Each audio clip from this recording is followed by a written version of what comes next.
أسمو وأجتاز السماء جلالا RK مشاعرہ media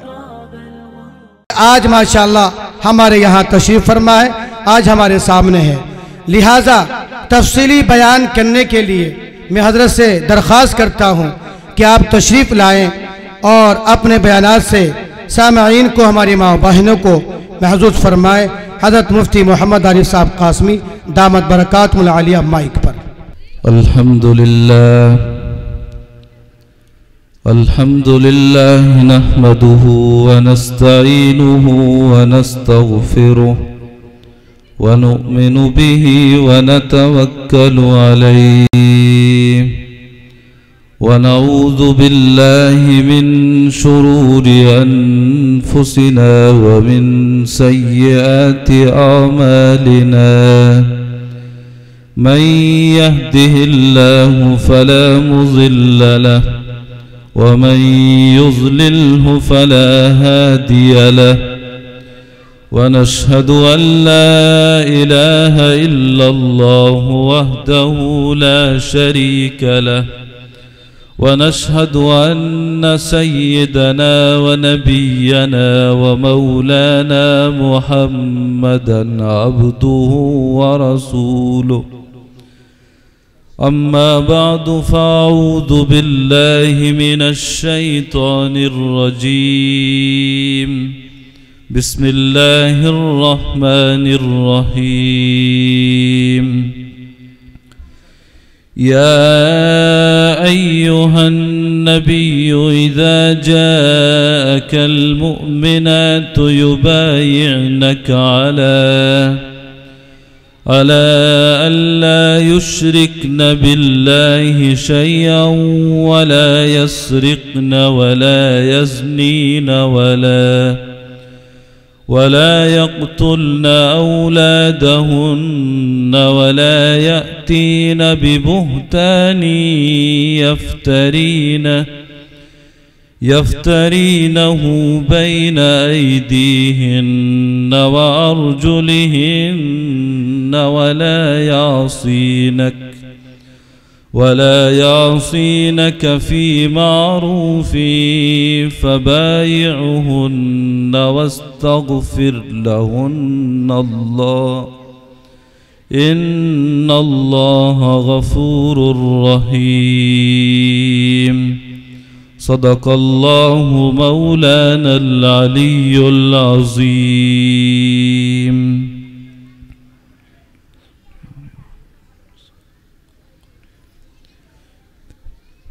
انتہائی ادب و احترام کے لائق میری ماؤں اور بہنوں، اللہ تعالیٰ کا بہت بڑا فضل اور اس کا کرم ہے کہ آج ہم اس کی توفیق سے بسیڑا خرد کے اس عظیم الشان اجلاس عام میں جمع ہیں اور دین و شریعت کے تعلق سے ہمیں کچھ کہنے اور سننے کا موقع نصیب ہوا ہے۔ اللہ تعالی ہماری اس حاضری کو بے حد قبول فرمائے۔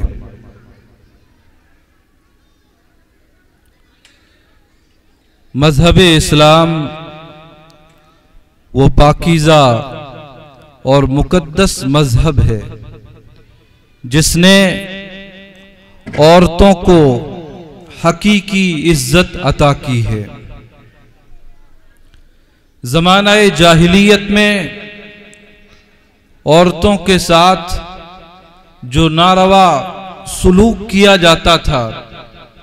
اس کی تفصیلات ہم سنتے رہتے ہیں، لیکن جناب نبی اکرم صلی اللہ علیہ وسلم نبی بن کر مبعوث ہوئے تو آپ نے عورتوں کو ان کا حقیقی مقام دلوایا۔ ایک موقع پر جناب رسول اللہ صلی اللہ علیہ وسلم کی خدمت میں کچھ عورتیں حاضر ہوئی، اس نیت سے، اس ارادے سے کہ نبی علیہ السلام کے ہاتھ پر بیعت ہوں گی، نبی علیہ السلام جن کاموں کو کرنے کا حکم دیں گے ان کاموں کو انجام دیں گی اور جن کاموں سے منع فرمائیں گے ان کاموں سے اپنے آپ کو بچائیں گی۔ اس پاکیزہ جذبے کو لے کر نبی اکرم صلی اللہ علیہ وسلم کی خدمت میں حاضر ہوئیں۔ تو اس موقع پر نبی علیہ السلام کو اپنی خدمت میں آنے والی ان مستورات کو جو باتیں کہنی تھی، جو ہدایات پیش فرمانی تھی، وہ باتیں اور وہ ہدایات اللہ تعالیٰ نے اپنے نبی صلی اللہ علیہ وسلم کے قلب اطہر پر القا فرمائی، اور باقاعدہ قرآن کریم میں ایک آیت نازل فرمائی، اور نبی علیہ السلام سے کہا گیا کہ اے نبی، آپ کی خدمت میں بیعت ہونے کے ارادے سے جو مستورات آئی ہیں، آپ بیعت بعد میں کیجئے گا، بیعت کرنے سے پہلے ان سے چند باتوں کا عہد و پیمان لے لیجئے گا، چند کاموں سے ان سے بچنے کا عہد لے لیجئے گا۔ جب ان کاموں سے بچنے کا، دور رہنے کا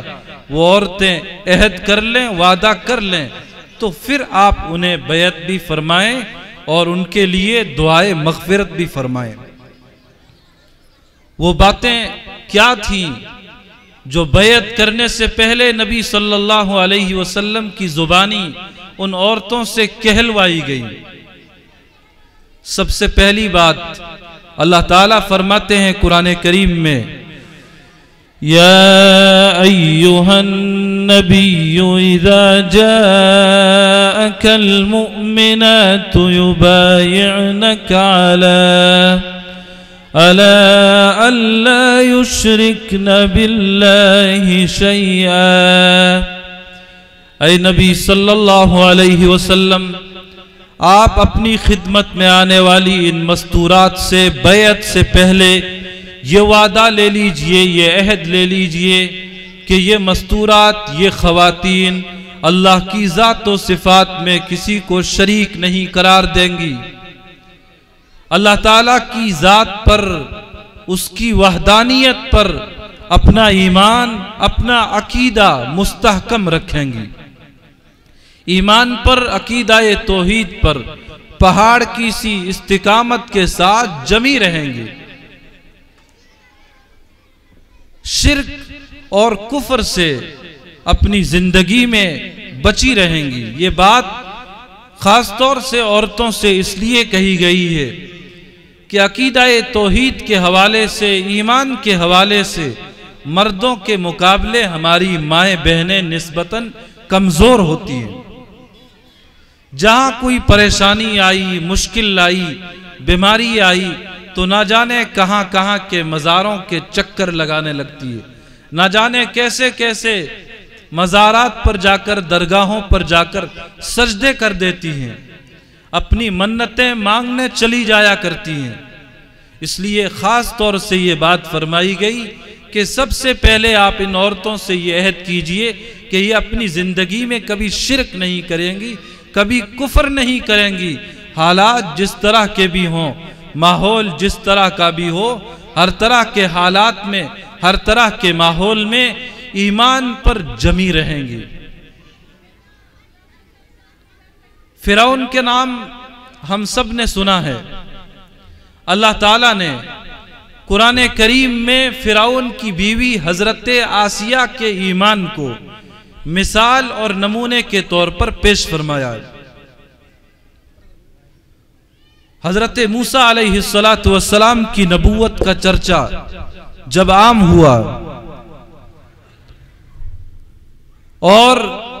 حضرت آسیہ کی ایک نوکرانی نے اسلام قبول کر لیا، تو چونکہ وہ فرعون کے گھرانے میں رہتی تھی تو فرعون نے بڑی سخت سزا دی آسیہ کی اس نوکرانی کو، اور وہ سزا کیا تھی کہ 3 دن تک تیل کو خوب گرم کروایا۔ تیل کو اگر ذرا سی دیر گرم کر دیا جائے تو وہ کتنا گرم ہو جاتا ہے، اسی تیل کو اگر 3 دن 3 رات تک مسلسل گرم کروایا جائے تو اندازہ لگائیے وہ کتنا گرم ہو جاتا ہوگا۔ 3 دن 3 رات تیل کو گرم کروانے کے بعد اس عورت کو جو حضرت آسیہ کی غلام تھی، نوکرانی تھی، اس کے بچوں سمیت فرعون نے وہاں طلب کیا، اور ایک بڑے مجمع کی موجودگی میں اس عورت سے کہا کہ موسیٰ پر اور اس کے رب پر جو ایمان لائی ہے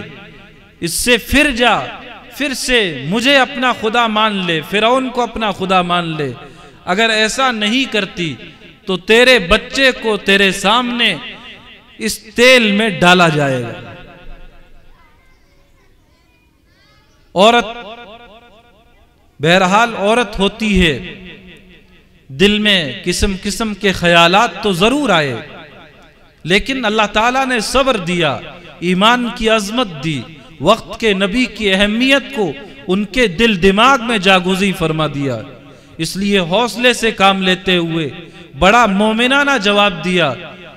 کہ مجھے یہ مجاہدہ منظور ہے، مجھے یہ قربانی گوارا ہے کہ میرے جیتے جی میری آنکھوں کے سامنے میرے بچے کو اس جلتے ہوئے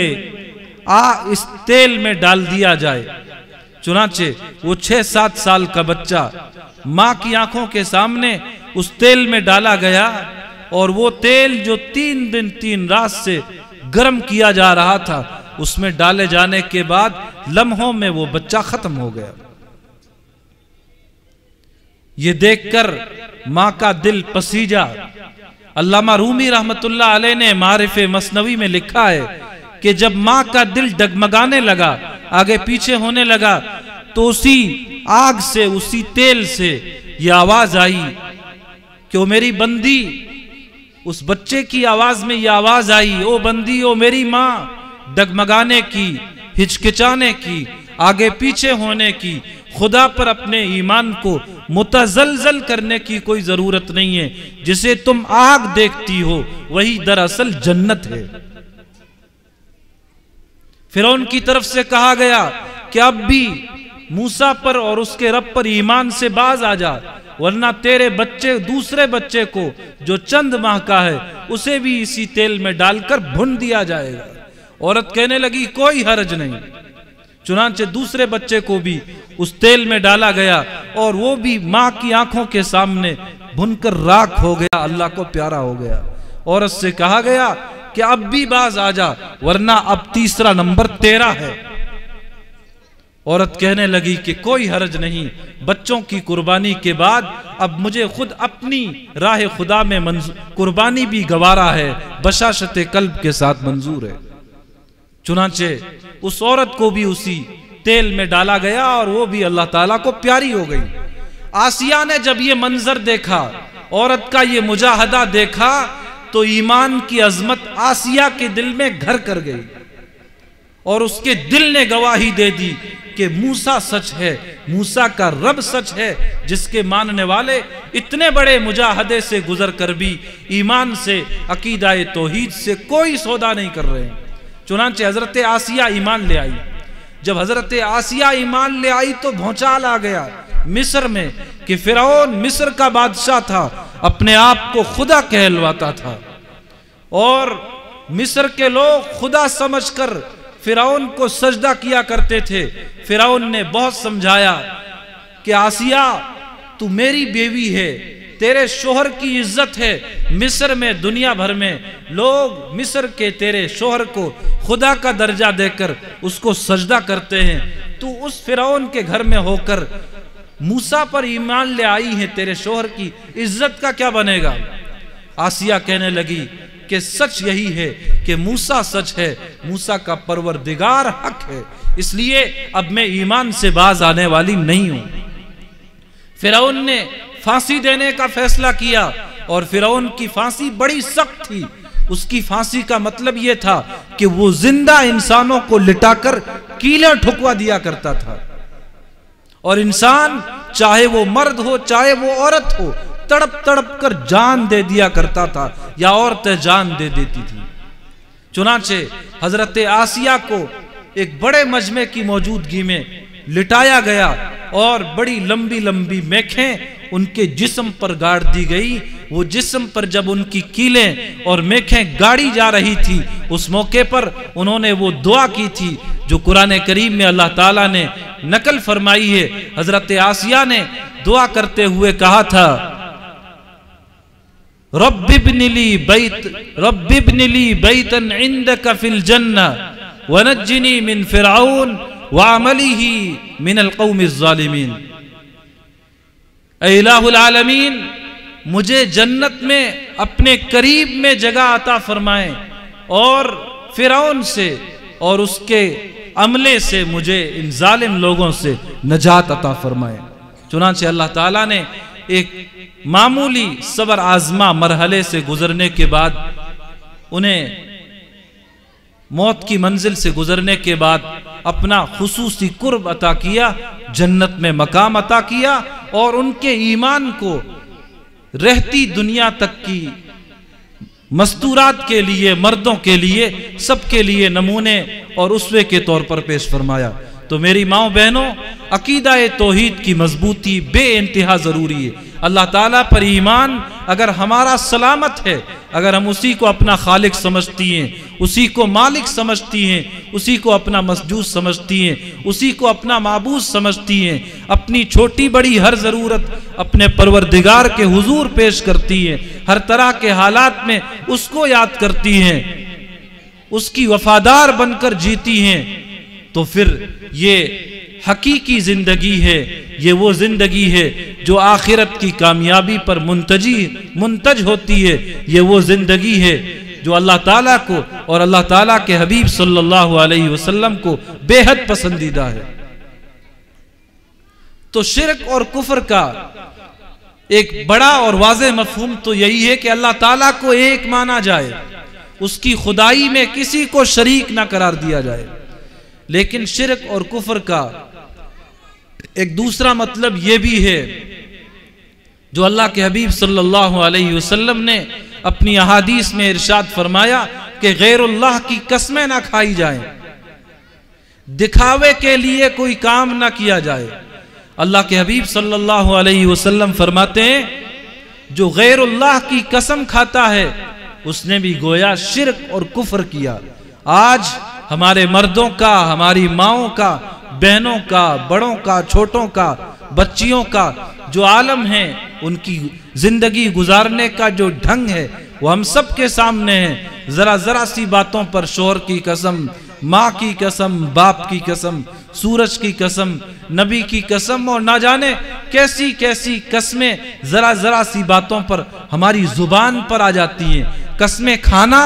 اور قسموں کو توڑ دینا یہ ہنسی مذاق اور ایک کھیل سا بن کر رہ گیا ہے. جبکہ اللہ کے حبیب صلی اللہ علیہ وسلم فرماتے ہیں کہ غیر اللہ کی قسم کھانا کفر اور شرک کے زمرے میں آتا ہے. قسم کھانے سے آدمی کو، مرد ہو یا عورت ہو، پورے طور پر بچنا چاہیے کہ قسم کھانے کی ضرورت ہی پیش نہ آئے. اور جہاں کوئی ایسا موقع آئے کہ قسم کھائے بغیر سامنے والے کو اپنی بات کا اطمینان دلانا ممکن نہ ہو تو ایسے مشکل موقع پر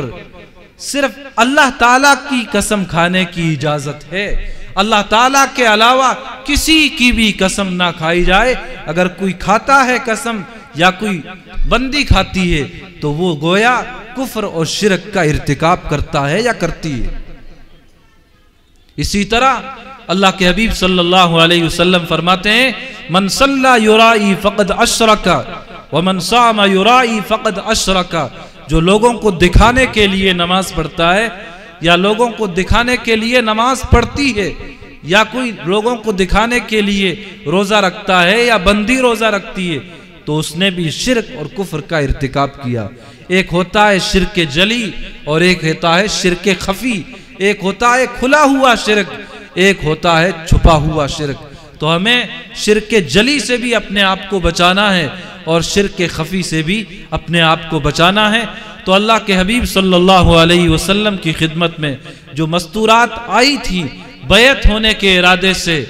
ان سے سب سے پہلے اللہ تعالیٰ نے یہ بات کہلوائی نبی کی زبانی کہ نبی آپ ان مستورات سے کہہ دیں کہ بیعت ہونے سے پہلے آپ کو اس بات کا عہد کرنا ہوگا کہ اللہ تعالیٰ نے جو زندگی دی ہے 50 سالہ 60 سالہ 70 سالہ اپنی اس زندگی میں کفر اور شرک سے پورے طور پر اپنے آپ کو بچانا ہوگا، عقیدہ توحید کی حامل بن کر ایمان پر پہاڑ کسی مضبوطی اور استقامت کے ساتھ زندگی کا یہ مختصر سا سفر طے کرنا ہوگا۔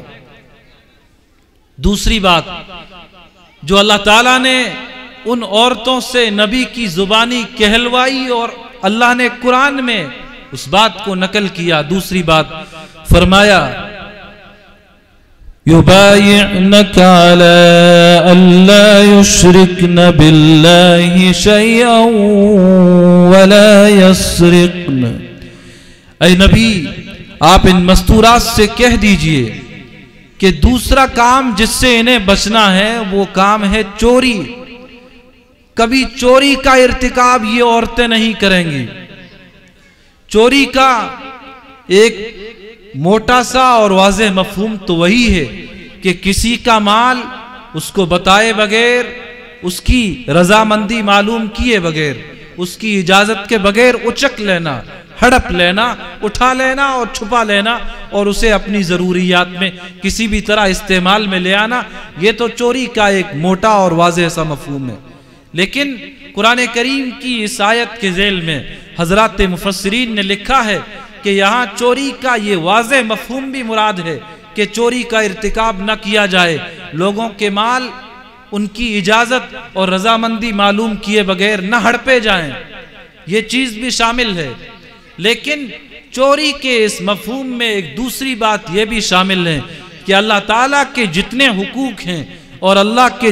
بندوں کے جتنے حقوق ہیں، اللہ کے حقوق اور اللہ کے بندوں کے حقوق بڑے اہتمام کے ساتھ ادا کیے جائیں۔ اللہ تعالیٰ کے حقوق اور اللہ کے بندوں کے حقوق میں جو مرد یا عورت کوتاہی کرتے ہیں، حقوق کو تلف کرتے ہیں، حقوق کو ضائع کرتے ہیں، حقوق کو مارتے ہیں، تو وہ بھی چوری کرتے ہیں۔ اللہ کے حبیب صلی اللہ علیہ وسلم کی ایک حدیث ہے، آپ فرماتے ہیں کہ سب سے بدترین چور، سب سے پرلے درجے کا چور وہ مرد یا وہ عورت ہے جو اپنی نماز میں چوری کرتا ہے یا چوری کرتی ہے۔ صحابہ اکرام کو یہ بات بڑی عجیب معلوم ہوئی اور عرض کیا، اے اللہ کے رسول، ایک آدمی یا تو نماز پڑھے گا یا چوری کرے گا، دونوں کام اکٹھا کیسے ہوں گے؟ کیونکہ صحابہ اکرام کے ذہنوں میں چوری کا وہی واضح اور عام مفہوم تھا جو ہمارے ذہنوں میں پایا جاتا ہے۔ اس لیے صحابہ اکرام کو نبی علیہ السلام کی یہ بات سن کر بڑی حیرانی ہوئی کہ نماز بھی پڑھے اور چوری بھی کرے، دونوں کام اکٹھا کیسے ہوں گے؟ اس لیے انہوں نے اللہ کے رسول سے حیرانگی کے انداز میں سوالیہ لہجے میں عرض کیا، اے اللہ کے رسول، دونوں کام اکٹھے کیسے ہوں گے؟ یا تو آدمی نماز پڑھے گا یا چوری کرے گا، چوری کر رہا ہے تو نماز نہیں، نماز پڑھ رہا ہے تو چوری نہیں۔ اللہ کے حبیب صلی اللہ علیہ وسلم نے فرمایا، اے میرے صحابہ، جو نماز کے ارکان کی ادائیگی میں عجلت سے کام لیتا ہے، جلد بازی سے کام لیتا ہے، ایک رکن ٹھیک سے ادا نہیں ہو پاتا کہ دوسرے رکن کی طرف بڑھ جاتا ہے، تو چل میں آیا والا کام کرتا ہے، وقت بے وقت نماز پڑھتا ہے، تاخیر کے ساتھ نماز پڑھتا ہے، تو یہ نماز میں چوری کرتا ہے، چاہے وہ مرد ہو اور چاہے وہ عورت ہو۔ اور یہ عمل کرنے والا اللہ تعالیٰ کے یہاں چور بن کر اور مجرم بن کر حاضر ہوگا۔ ماؤں بہنوں کو یہ بات اچھی طرح اپنے ذہن نشین کر لینی چاہیے کہ مردوں کے لیے تو مسجد جا کر باجماعت نماز کی ادائیگی کا حکم ہے، لیکن مستورات کے لیے تو بڑی سہولتیں ہیں، وہ گھر پر نماز پڑھیں، انہیں گھر پر نماز پڑھنے میں وہی ثواب مل جاتا ہے۔ لیکن ہماری مستورات کو یہ اہتمام کرنا چاہیے کہ نماز کا وقت ہوتے ہی اول وقت میں وہ سارے کام چھوڑ کر سب سے پہلے اللہ تعالیٰ کا یہ اہم فریضہ نماز ادا کریں، دنیا کے دوسرے کام آگے پیچھے کریں، نماز کو سب سے مقدم رکھیں۔ روز محشر کے جا گداز بود، اولی پرسش نماز بود۔ روز محشر جب اللہ تعالیٰ کے یہاں ہم سب کی حاضری ہوگی تو وہاں سب سے پہلا سوال نماز کا ہوگا۔ اگر نماز صحیح نکل آئی، نمازوں میں کمی کوتاہی ثابت نہ ہوئی تو آگے کے مراحل بھی آسان ہوں گے، دوسرے سوالوں کی جواب دہی بھی ہمارے لیے آسان ہوگی، اور خدا نہ خواستہ نمازوں میں گڑبڑی لے کر، نمازوں میں نقص لے کر نمازیں نہ پڑھتے ہوئے اس حال میں ہم دنیا سے رخصت ہو گئے اور اللہ تعالیٰ کے یہاں چور اور مجرم بن کر تارکین صلاۃ کی صف میں اٹھا لیے گئے، تو اللہ ہم سب پر رحم فرمائے کہ بعد کے مراحل اور نماز کے سوال کے بعد کے سوالوں کی جواب دہی ہمارے لیے بڑی مشکل ہو جائے گی۔ مصر جس کا ابھی ذکر آیا، وہاں ایک خاتون تھی معلمہ، وہ بچیوں کو دینی اور دنیاوی تعلیم دیتی تھی، بڑی نیک خاتون تھی۔ وہ اپنی بچیوں کو اور عام مستورات کو ایک بات کہتی تھی، وہ کہا کرتی تھی کہ میری بچیوں، میری ماؤں، میری بہنوں، قرآن کریم میں اللہ فرماتے ہیں فَإِذَا فَرَغْتَ فَانْصَبْ وَإِلَىٰ رَبِّكَ فَارْغَب، اور ایک دوسرے موقع پر قرآن کریم میں فرمایا گیا کہ اللہ تعالیٰ کے حکم کو پورا کرنے کے لیے آگے بڑھیے، اللہ کے ہر حکم کو لپک کر پورا کیجئے، اللہ کے ہر حکم کی جانب لپک کر بڑھیے، ترجیحی بنیادوں پر اللہ کا حکم پورا کیجئے۔ تو وہ خدا کی بندی اپنی طالبات کو، اپنے پاس پڑھنے والی بچیوں کو اور عام مستورات کو کہتی تھی کہ اللہ تعالیٰ کے اس حکم کی تعمیل میں میرا یہ ہمیشہ کا معمول ہے کہ جب اذان ہوتی ہے تو میں سارے کام چھوڑ دیتی ہوں، اہم کام ہوں یا غیر اہم ہوں، ضروری ہوں غیر ضروری ہوں، ہر طرح کے کاموں کو وہیں چھوڑ دیتی ہوں۔ سب سے پہلے اگر وضو نہیں ہوتا تو وضو کرتی ہوں، اور پھر مصلی بچھا کر نماز پڑھتی ہوں، دل کھول کر اپنے رب سے دعائیں مانگتی ہوں، اور پھر اپنے روزمرہ کے دیگر کاموں کی جانب بڑھتی ہوں۔ اور وہ کہتی تھی اپنی بچیوں سے، اپنی طالبات سے، عام مستورات سے کہ آپ کو بھی اپنی زندگی میں یہ کام کرنا چاہیے۔ اس خاتون کا شوہر کسی آفس میں ملازم تھا، کسی بڑے عہدے پر فائز تھا، اور شوہر کا معمول یہ تھا کہ یہ جب آفس سے روانہ ہوتا تھا تو اپنی بیوی کو فون کر دیتا تھا کہ میں روانہ ہو گیا ہوں، اور جب فون آتا تھا تو بیوی کھانا بنانا شروع کر دیتی تھی، اور آفس اور گھر کے بیچ میں اتنا گیپ تھا کہ اس کے گھر پہنچنے سے پہلے کھانا بن کر تیار ہو جاتا تھا، دسترخوان پر سجا دیا جاتا تھا، اور شوہر آتے ہی ہاتھ دھل کر کھانا کھاتے تھے اور اپنے کاموں میں لگ جاتے تھے۔ ایک دن شوہر کا فون غالباً تھوڑا تاخیر سے آیا، اور جب ان کا فون آیا تو بیوی نے کھانا بنانا شروع کر دیا۔ ابھی کھانا بنا رہی تھی اور تقریباً بنا چکی تھی، ذرا سا سالن بنانا رہ گیا تھا کہ اسی درمیان اذان ہونی شروع ہو گئی۔ تو اس خاتون نے اپنے ہر روز کے معمول کے مطابق کھانا بنانے کا وہ کام وہیں چھوڑ دیا، اسی حال میں کچن سے باہر آئی، وضو کیا، مصلی بچھایا اور نماز میں مشغول ہو گئی۔ اب شوہر گھر پر آیا، اس نے اپنی بیوی کو آواز دی تو کوئی جواب نہیں، کچن میں گیا تو کیا دیکھتا ہے کہ باقی سارا کھانا بن کر تیار ہے، اور سالن بھی بس بننے کے بالکل قریب تھا، ذرا سا کام باقی رہ گیا تھا۔ تو وہ کچن ہی میں کہنے لگا کہ وہ اللہ کی بندی، ذرا سا کام باقی رہ گیا تھا، پورا کر کے پھر دوسرے کام کی جانب بڑھتی۔ یہ کہتے ہوئے وہ اس کمرے کی جانب بڑھا جہاں اس کی بیوی نماز پڑھ رہی تھی، آواز دی، کوئی جواب نہیں، بیوی سجدے میں ہے۔ جب 4-5 دفعہ اس نے آوازیں دی اور بیوی نے کوئی جواب نہ دیا تو شوہر کو کچھ شک ہوا، یہ بیوی کی جانب بڑھا، ہاتھ اٹھایا، ہاتھ ہلایا، ہاتھ کو حرکت دی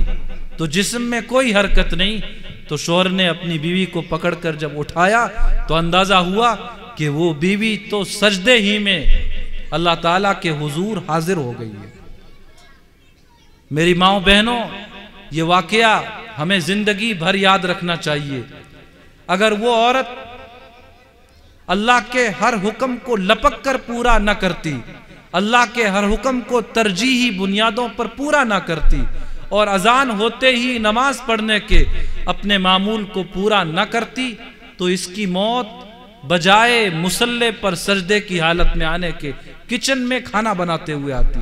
لیکن وہ بندی جو پوری زندگی اپنے دوسرے کام بعد میں دیکھتی تھی، اللہ کے ہر حکم کو، چاہے وہ نماز کی شکل میں ہو، چاہے وہ روزے کی شکل میں ہو، اسے مقدم رکھتی تھی، تو اللہ تعالیٰ نے اپنی جانب بڑھنے والی اس عورت کے اس عمل کو کیسے قبول فرمایا کہ اسے سجدے کی حالت میں اپنے یہاں بلایا۔ اللہ کے حبیب صلی اللہ علیہ وسلم کی حدیث بھی ہے کہ اللہ تعالیٰ فرماتے ہیں، جب کوئی بندہ میری جانب ایک بالش بڑھتا ہے تو میں ایک ہاتھ اس کی طرف بڑھتا ہوں، جب کوئی چل کر میری طرف آتا ہے تو میں دوڑ کر اس کی طرف جاتا ہوں۔ تو اس بندی نے جب اللہ تعالیٰ کے ہر حکم کو ترجیحی بنیادوں پر پورا کیا، اللہ کے ہر حکم کی طرف لپکنا اس کی عادت ثانیہ بنا رہا، تو اللہ تعالیٰ نے اس شان کے ساتھ اسے اپنے یہاں بلایا کہ وہ نماز کی حالت میں تھی اور مصلی پر سجدے کی حالت میں تھی۔ میری ماؤں بہنوں، آپ کو اللہ تعالیٰ نے بڑی سہولتیں عطا فرمائی ہوئی ہے۔ آپ کو نماز کے لیے کہیں جانے کی ضرورت نہیں ہے، آپ کا بس اتنا فرض بنتا ہے، آپ کی یہ اخلاقی ذمہ داری بنتی ہے کہ اذان ہوتے ہی دوسرے کام آپ چھوڑ دیں، سب سے پہلے وضو کرنا، مصلی پر آ کر نماز پڑھنا، یہ آپ کی عادت بن جائے۔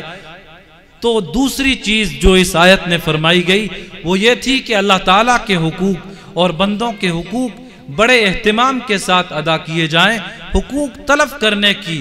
اور چوری کے عمل کو انجام دینے کی عادت کبھی بھی ہماری عملی زندگی میں جگہ نہ بنانے پائے۔ یہ دوسرا عہد اور یہ دوسرا وعدہ اللہ تعالیٰ نے نبی علیہ السلام کی زبانی ان عورتوں سے لیا ہے جو نبی کی خدمت میں بیعت ہونے کے ارادے سے آئی تھی۔ تیسرا وعدہ جو ان عورتوں سے لیا گیا وہ یہ تھا، وَلَا يَزْنِينَ۔ اللہ نے فرمایا، اے نبی آپ اپنی خدمت میں آنے والی ان عورتوں سے تیسرا وعدہ یہ لیجئے کہ یہ کبھی بدکاری کا ارتکاب نہیں کریں گی۔ بدکاری کا مفہوم اور اس کا معنی ہم سب سمجھتے ہیں۔ بدکاری تو منع ہے ہی ہے، بدکاری کی طرف لے جانے والے جو اسباب ہیں، جو ذرائع ہیں، ان اسباب اور ان ذرائع کو اختیار کرنا، ان کے قریب جانا، یہ بھی شرعاً منع ہے۔ اگر کوئی مرد یا کوئی عورت بے حیائی کی باتیں سوچتا ہے تو یہ بھی گناہ ہے، بے حیائی کی باتیں سنتا ہے تو یہ کانوں کی بدکاری ہے، بے حیائی کی باتیں زبان پر لاتا ہے تو یہ زبان کی بدکاری ہے، بے حیائی کے کاموں کی جانب اپنے قدم بڑھاتا ہے تو یہ قدموں کی بدکاری ہے، بے حیائی کے کاموں میں اپنے ہاتھوں کو ملوث اور آلودہ کرتا ہے تو یہ ہاتھوں کی بدکاری ہے۔ تو بدکاری اور بدکاری کی طرف لے جانے والے جو راستے ہیں ان سے بچنا یہ ہماری بہت بڑی ذمہ داری ہے۔ قرآن کریم میں فرمایا گیا، وَلَا تَقْرَبُوا الزِّنَا إِنَّهُ كَانَ فَاحِشًا وَسَاءَ سَبِيلًا۔ بدکاری تو بہت دور کی بات ہے، بدکاری کے قریب تک آپ کو نہیں جانا ہے، یہ بہت برا راستہ ہے۔ تو تیسرا عہد اور وعدہ نبی علیہ السلام کی زبانی ان عورتوں سے یہ لیا گیا کہ یہ بدکاری کا ارتکاب نہ کریں۔ بدکاری کی طرف دھکیلنے والی چیزوں میں ایک چیز بے پردگی ہے۔ جب بے پردہ مائیں بہنیں بازاروں میں، محلوں میں گھومتی ہیں، اپنے حسن کی نمائش کرتی ہیں، تو یہ چیز بھی جانے انجانے میں چاہے نہ چاہے بدکاری کی طرف لے جاتی ہیں۔ اس لیے آزادانہ اس خیال کو، اس سوچ کو جو شریعت سنت سے متصادم ہے، اس سوچ سے ہمیں باہر نکلنا ہوگا اور صحیح معنوں میں اپنے آپ کو باپردہ بنانا ہوگا اور اپنی بچیوں کو بچپن ہی سے باپردہ بنانے کا اہتمام کرنا ہوگا۔ اپنے گھروں کو دینی ماحول میں رنگنا، بے حیائی کہ ماحول سے اپنے آپ کو بچانا، حیادار ماحول بنائے رکھنا، یہ ماں باپ کی ذمہ داریوں میں ایک اہم ترین ذمہ داری ہے۔ آج کل اس طرح کے برقعے اور اس طرح کے پردے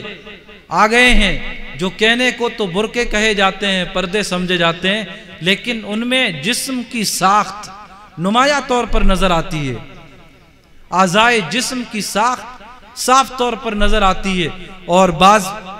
برقعے تو اتنے ہلکے ہوتے ہیں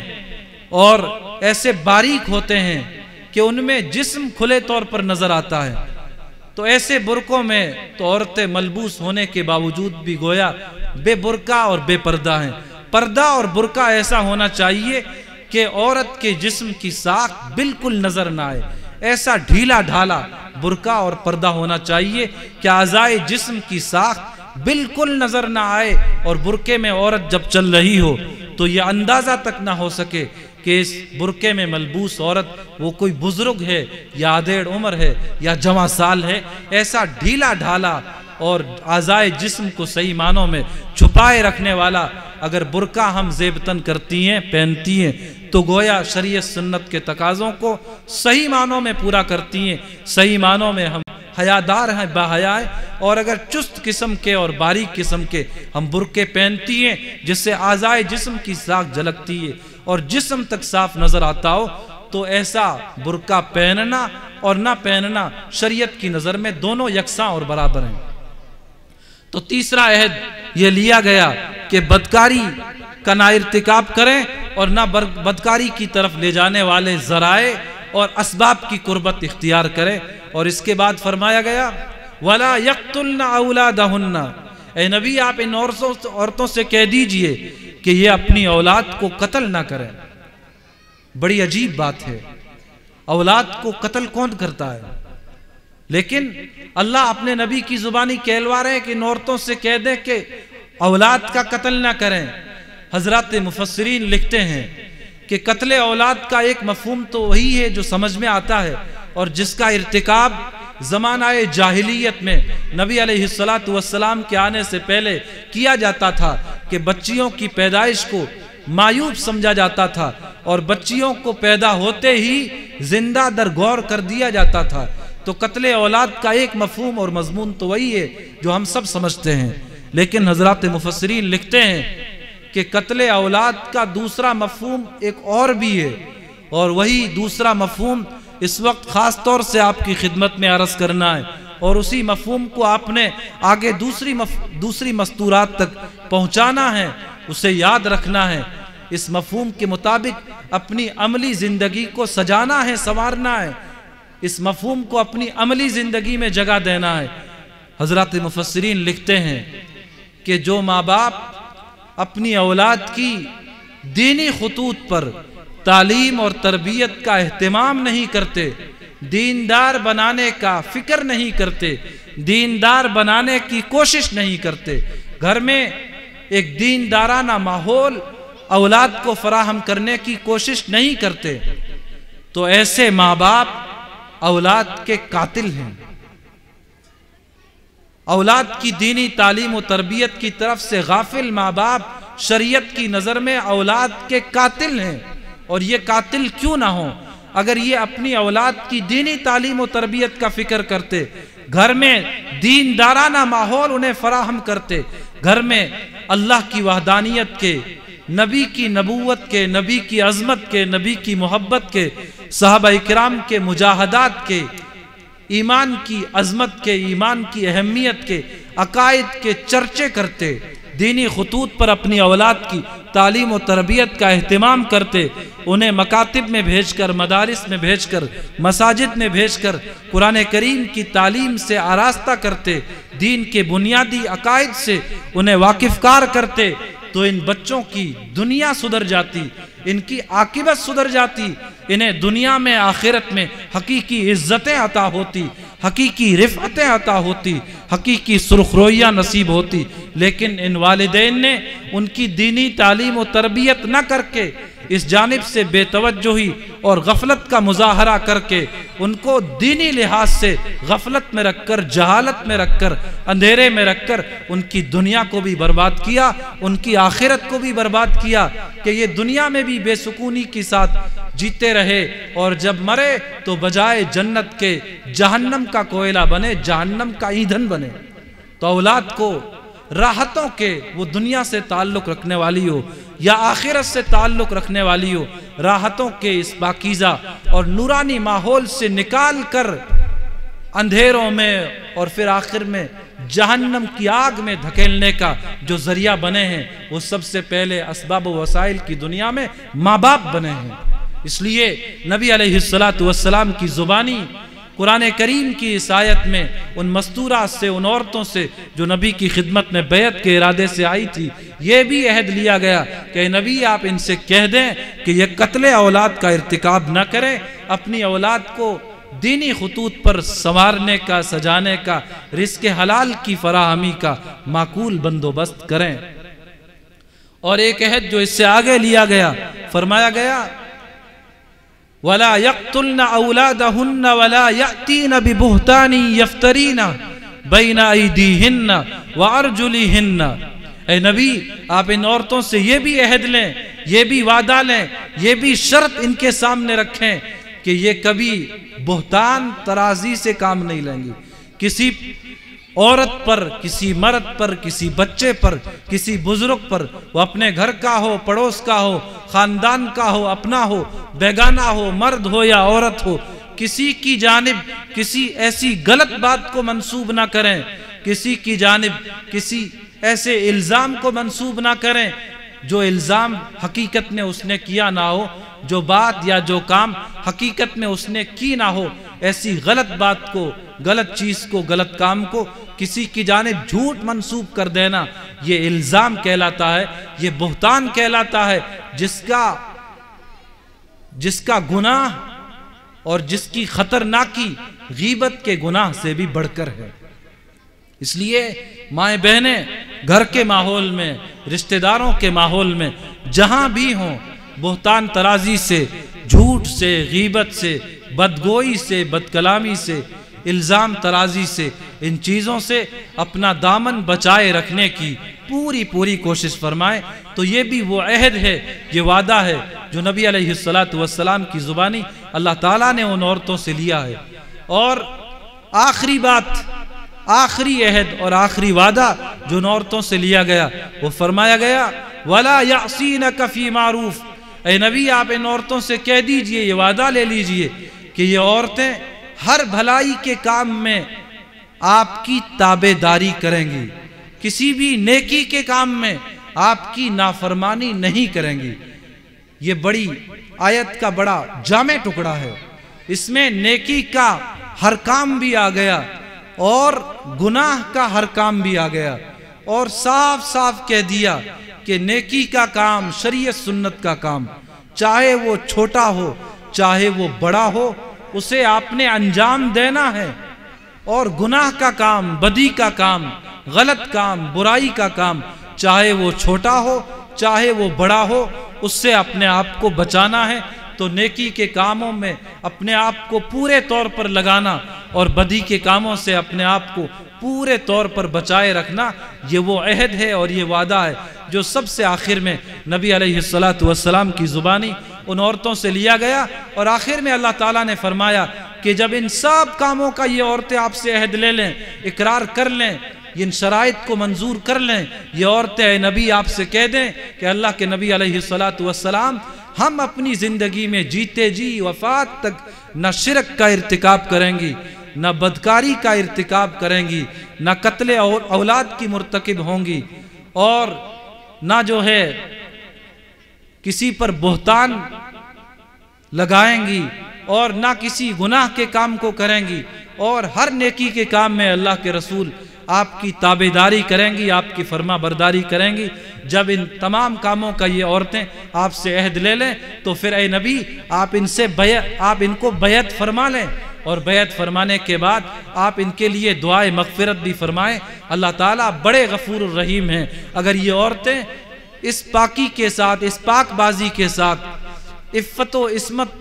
کے تحفظ کے ساتھ زندگی گزاریں گی تو اللہ تعالیٰ بڑے بخشنے والے ہیں، بڑے مہربان ہیں۔ وہ ان عورتوں کو بخش دیں گے، ان پر اپنی مہربانی فرمائیں گے اس دنیا میں بھی اور آخرت میں بھی، اور اللہ تعالیٰ کی اس مہربانی اور رحمت کے نتیجے میں ان عورتوں کو دنیا کا حقیقی سکون بھی عطا ہوگا اور آخرت کی حقیقی رفعتیں بھی عطا ہوں گی۔ آخر میں ماؤں بہنوں سے یہ عرض کرنا ہے، یہاں کافی مرد حضرات بھی تشریف فرما ہیں اور مائیں بہنیں تو بڑی تعداد میں یہاں جمع ہیں۔ آخر میں یہ بات آپ سے اس امید سے عرض کی جاتی ہے کہ انشاءاللہ یہ بات ہمیں یاد بھی رہیں گی اور ہم ذمہ داری کے احساس کے ساتھ جینا سیکھیں گے، ذمہ داری کے احساس کے ساتھ اور اس کی ادائیگی کے فکر اور اہتمام کے ساتھ جینے کا بھرپور اہتمام فرمائیں گے۔ اس امید سے یہ بات عرض کی جا رہی ہے۔ بات یہ ہے کہ ماں باپ اس دنیا میں اللہ تعالیٰ کا پیدا کردہ وہ تحفہ ہے کہ اس تحفے کے اچھے اثرات اور برے اثرات نسلوں تک متعدی ہوتے ہیں۔ ماں باپ اگر اچھے ہیں، دیندار ہیں، علم دین سے ان کی وابستگی ہے، نمازوں کے پابند ہیں، تو ایسے گھرانوں میں نیک اولاد پیدا ہوتی ہے۔ اس لیے شوہر اور بیوی ہونے کی حیثیت سے ہمیں دیندارانہ زندگی گزارنے کی ہر ممکن کوشش کرنی ہے۔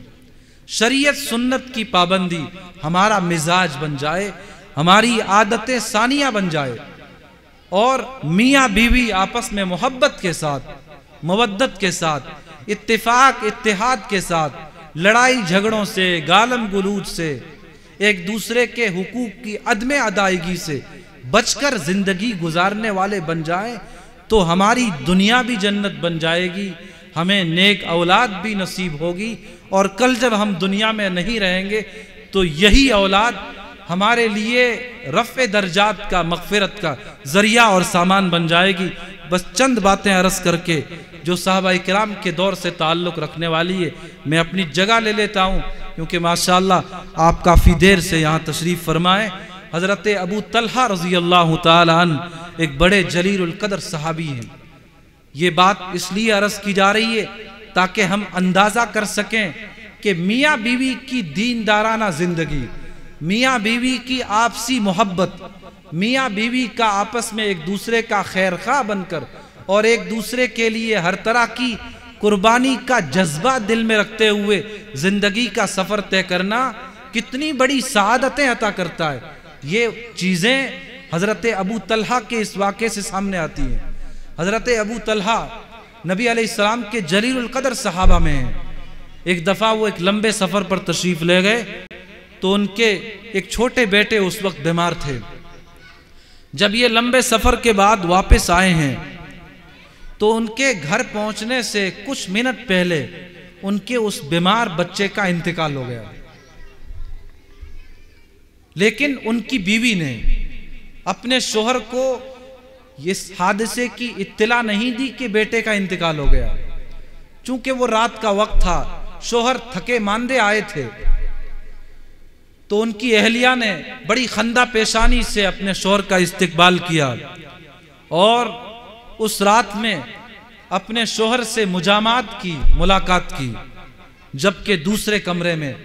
بچہ مرا پڑا ہے۔ بہرحال اس رات نے مجامعات ہوئی، ملاقات ہوئی۔ جب صبح کا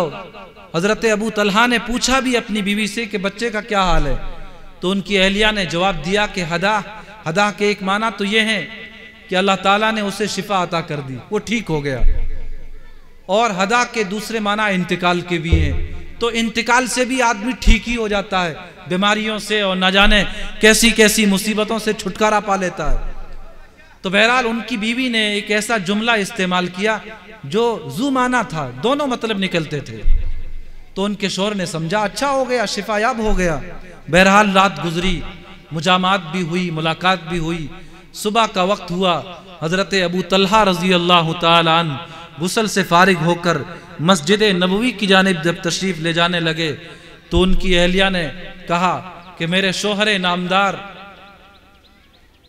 ہمارا بچہ جو اللہ تعالیٰ کی ہمارے پاس امانت تھا، اللہ تعالیٰ نے وہ امانت ہم سے واپس لے لی، اس کا انتقال ہو گیا۔ حضرت ابو طلحہ کے پاؤں کے نیچے سے زمین نکل گئی۔ کہنے لگی اللہ کی بندی کیا بات کہتی ہو؟ کہنے لگی سچ کہتی ہوں۔ کہا مجھے بتایا نہیں۔ کہنے لگی اگر تمہیں بتا دیتی تو تم لمبے سفر سے آئے تھے، تھکے ماندے تھے، اگر میں رات کے شروع میں تم سے بتا دیتی تو تمہاری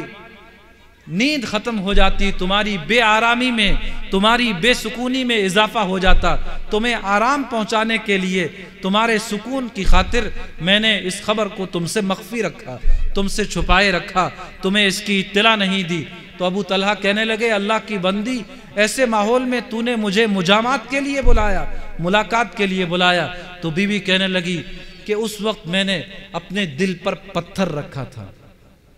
بہرحال حضرت ابو طلحہ جو اپنے محلے کی مسجد میں جا رہے تھے، رخ بدلا، محلے کی مسجد کے بجائے مسجد نبوی میں تشریف لے گئے، نبی علیہ السلام سے ملاقات کی اور نبی علیہ السلام کے سامنے یہ پورا واقعہ سنایا۔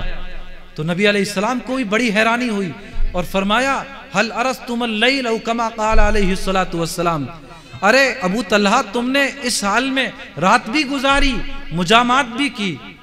فرمایا ہاں اے اللہ کے رسول، مجامعات بھی کی۔ تو اللہ کے نبی علیہ السلام نے پھر خوش ہو کر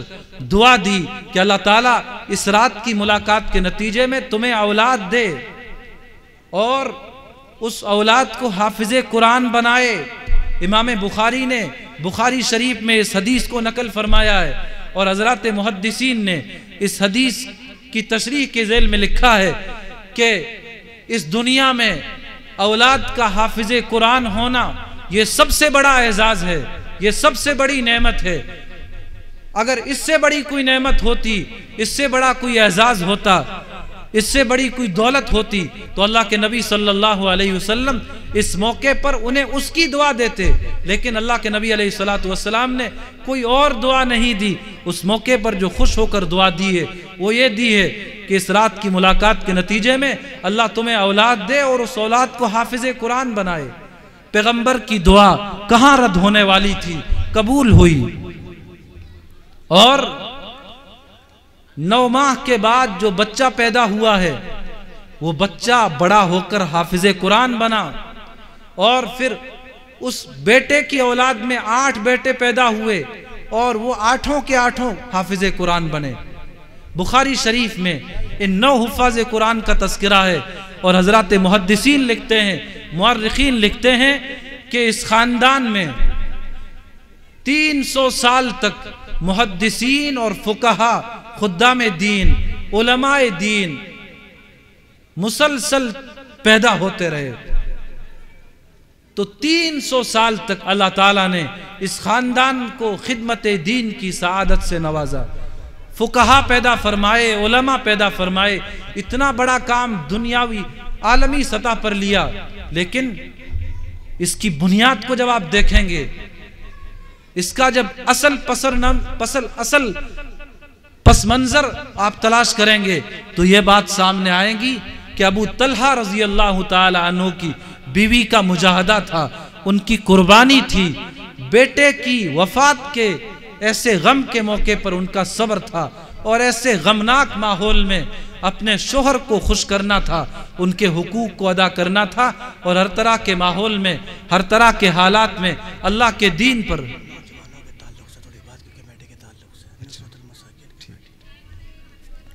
اللہ کے دین کے تعلق سے اپنے آپ کو ہمیشہ بیدار مغز رکھنا، متحرک رکھنا، کوشاں رکھنا اس کی ادائیگی کے حوالے سے، یہ اس عورت کا وہ کارنامہ تھا جس کو قبول فرما کر اللہ تعالیٰ نے اتنا بڑا ان کے خانوادے سے کام لیا کہ 300 سال تک اس خاندان سے تسلسل کے ساتھ امت کو خدام دین، علماء شریعت عطا ہوتے رہے۔ تو مائیں بہنیں،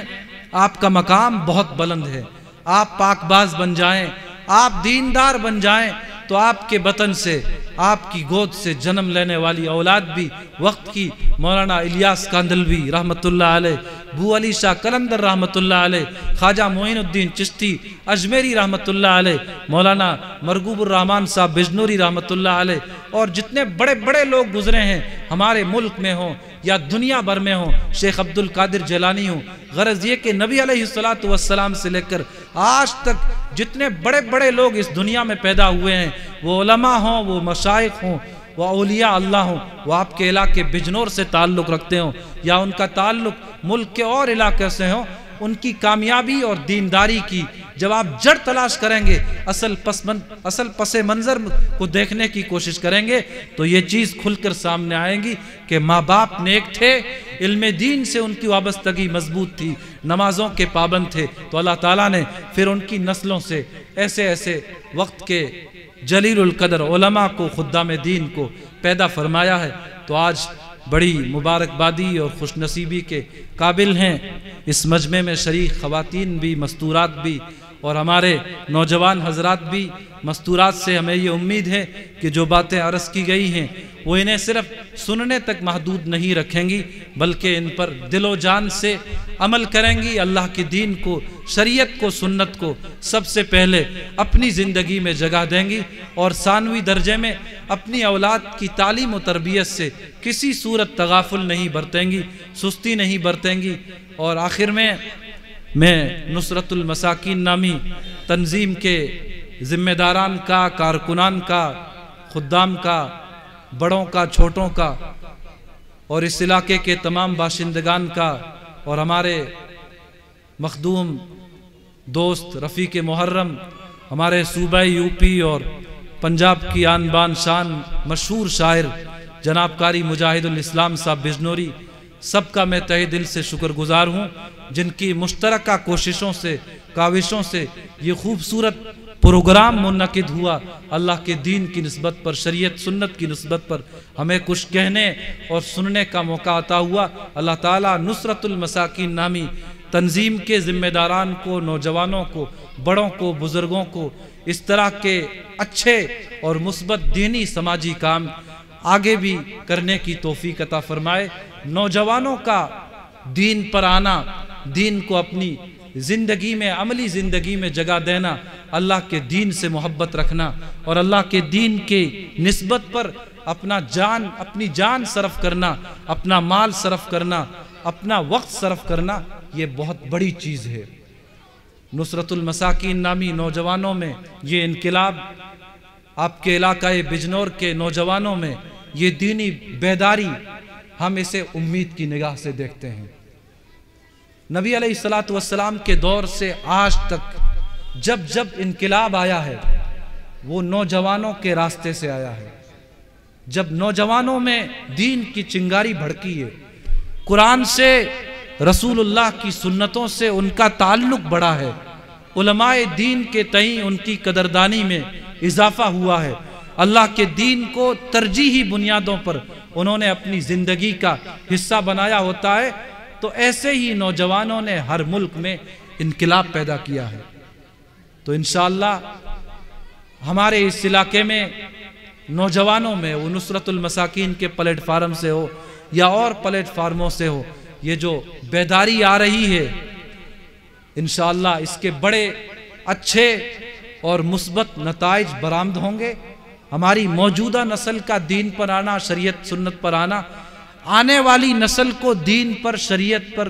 قرآن پر لانے کا ذریعہ بنیں گے۔ ہم آنے والی نسل کے درمیان پل کا درجہ رکھتے ہیں۔ جس طرح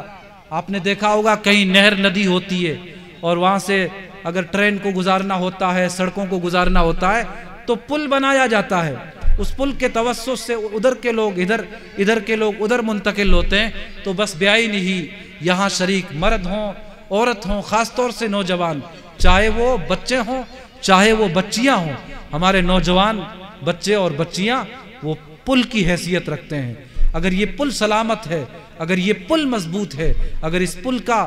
جو بقا ہے، اس کی جو بنیادیں ہیں وہ شریعت سنت پر استوار ہے، قائم ہے، تو انشاءاللہ آنے والی نسل اس پل پر بڑی مضبوطی کے ساتھ دین کے راستے سے گزرے گی، اور اس سے اگلے نسلوں کی دین و ایمان پر بقا کا مرحلہ آسان ہوگا، ممکن ہوگا، اور ہم اس کا ذریعہ بنیں گے تو قبروں میں ہمیں اس کے فوائد ملتے رہیں گے، درجات بلند ہوتے رہیں گے۔ اللہ تعالیٰ کہنے اور سننے سے زیادہ جو باتیں عرض کی گئی ہیں ہم سب کو عمل کرنے کی توفیق عطا فرمائے، آمین۔ وآخر دعوانا ان الحمدللہ رب العالمین۔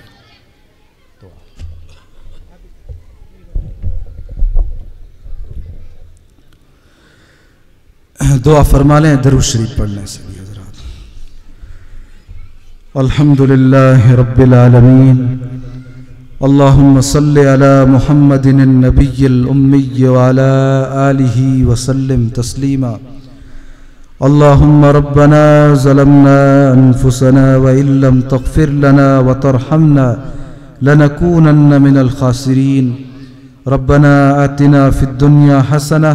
وفي الآخرة حسنة وقنا عذاب النار وقنا عذاب القبر وقنا عذاب الحشر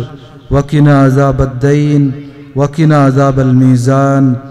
لا إله إلا أنت سبحانك إني كنت من الظالمين۔ لا إله إلا أنت سبحانك إني كنت من الظالمين۔ لا إله إلا أنت سبحانك إني كنت من الظالمين۔ مولا کریم ہم سب کے گناہوں کو معاف فرما، ہم سب کی خطاؤں سے درگزر فرما، سیئات کو حسنات سے مبدل فرما۔ مولا کریم بسیڑا خرد کی اس سرزمین پر ہونے والے اس اجلاس عام کو اپنی بارگاہ میں بے حد قبول فرما۔ مولا کریم مستورات خواتین کی اس شرکت کو اپنی بارگاہ میں بے حد قبول فرما۔ دیندارانہ زندگی گزارنے کے لیے ان مستورات کو قبول فرما۔ مولا کریم مستورات کو، ان ماؤں بہنوں کو اپنی اولاد کی دینی تعلیم و تربیت کی جانب ابتدا ہی سے توجہ مبذول کرنے کی توفیق عطا فرما۔ الہ العالمین ہمیں اپنی اولاد کو حافظ قرآن بنانے کی، عالم دین بنانے کی توفیق عطا فرما۔ الہ العالمین یہ علاقہ بجنور جو علماء کی کثرت کے حوالے سے ہمارے پورے شہر میں ایک مقام رکھتا ہے، ایک وقت رکھتا ہے، ایک پہچان اور شناخت رکھتا ہے، مولا کریم موجودہ نسل کو، آئندہ آنے والی نسلوں کو اپنے علاقے کے اس وقار کو، اس کی پہچان کو، شناخت کو آگے بھی برقرار رکھنے کی توفیق عطا فرما۔ علم سے، علم دین سے، علماء دین سے اپنے تعلق کو، اپنے رشتے کو آگے بھی بحال رکھنے کی توفیق عطا فرما۔ مولا کریم ہماری ماؤں بہنوں کو نماز پنجگانہ اہتمام کے ساتھ، اوقات کی مکمل رعایت کے ساتھ پڑھتے رہنے کی توفیق عطا فرما۔ اپنی دی ہوئی زندگی، اپنی دی ہوئی جان، اپنا دیا ہوا مال اپنے دین کی نسبت پر انہیں لگانے کی، خرچ کرنے کی توفیق عطا فرما۔ مولا کریم نصرت المساکین نامی تنظیم جن کے ذمہ داران اور کارکنان کی کئی دن کی کوششوں کی برکت سے یہ خوبصورت پروگرام منعقد ہو رہا ہے، مولا کریم ان کارکنان اور ذمہ داران کی عمروں میں خیر و برکت کے فیصلے مقدر فرما۔ صحت و عافیت کے ساتھ ان سب کو عمر دراز نصیب فرما۔ مولا کریم ان سب کو اپنے دین کی مخلصانہ خدمت کے لیے قبول فرما، ان کی نسلوں کو قبول فرما۔ مولا کریم ان کی تندرستی کو دین و ملت کے کاموں میں مضبوط بنیادوں پر استعمال میں لانے کے فیصلے فرما۔ الہ العالمین اس علاقے میں جتنے مدارس ہیں، جتنے مکاتب ہیں، جتنی مسجدیں ہیں، الہ العالمین قیامت تک کے لیے ان کے بقا کا فیصلہ فرما۔ اس علاقے میں جو ادارہ قائم ہے، یہاں کی رہنے والی مستورات کو، مردوں کو اپنے ادارے سے ہر طرح کی محبت اور تعلق نصیب فرما۔ ادارے کی ہر طرح کی چھوٹی بڑی ضروریات کو خوش دلی سے پورا کرنے کی طرف الہ العالمین ان سب کو متوجہ فرما۔ جہالت کی زندگی سے، غفلت کی زندگی سے ہم سب کی حفاظت فرما۔ جماعت دعوت و تبلیغ کے احباب کی کوششوں کو، قربانیوں کو اپنی بارگاہ میں بے حد قبول فرما۔ اخلاص کے ساتھ، للہیت کے ساتھ دعوت و تبلیغ کے احباب کو اپنی مساعی، اپنی خدمات کا سفر آگے جاری رکھنے کی توفیق عطا فرما۔ ہر طرح کے شرور و فتن سے اور الہ العالمین غلط افکار و خیالات کے حامل اشخاص و افراد کے مصاحبت سے، ایسے لوگوں کی صحبت سے اس کام کی اور اس کام کے جو کارکنان ہیں ان سب کی مکمل طور پر حفاظت فرما۔ الہ العالمین قرآن و سنت سے ہمیں اپنا تعلق مضبوط اور مستحکم بنانے کی توفیق عطا فرما، نمازوں کی حلاوت عطا فرما، ایمان کی عظمت نصیب فرما، قرآن کی چاشنی نصیب فرما، رسوم و رواج سے، بدعت و خرافات سے ہم سب کی حفاظت فرما، دین سیکھنے کی اور پھر اس پر عمل کرنے کی توفیق عطا فرما۔ الہ العالمین خیر کی لائن سے جناب رسول اللہ صلی اللہ علیہ وسلم نے جو دعائیں مانگی ہے وہ ساری کی ساری دعائیں بالخصوص اس مجمع کے حق میں اور بالعموم پوری امت مسلمہ کے حق میں قبول فرما، اور جن شرور سے، فتن سے، زمینی آسمانی بلاؤں سے، حادثوں سے، مصیبتوں سے، بیماریوں سے نبی صلی اللہ علیہ وسلم نے پناہ طلب کیے، ان تمام کے تمام شرور سے، فتن سے، زمینی آسمانی بلاؤں سے، حادثوں سے، مصیبتوں سے، بیماریوں سے بالخصوص اس مجمع کو اور بالعموم پوری امت مسلمہ کو اپنی خصوصی پناہ عطا فرما۔ الہ العالمین ہماری یہ دعائیں محض اپنے فضل و کرم سے اور اپنے حبیب پاک صلی اللہ علیہ وسلم کے صدقہ توفیل میں قبول و منظور فرما۔ سبحان ربک رب العزت عما یصفون وسلام علی المرسلین والحمد للہ رب العالمین۔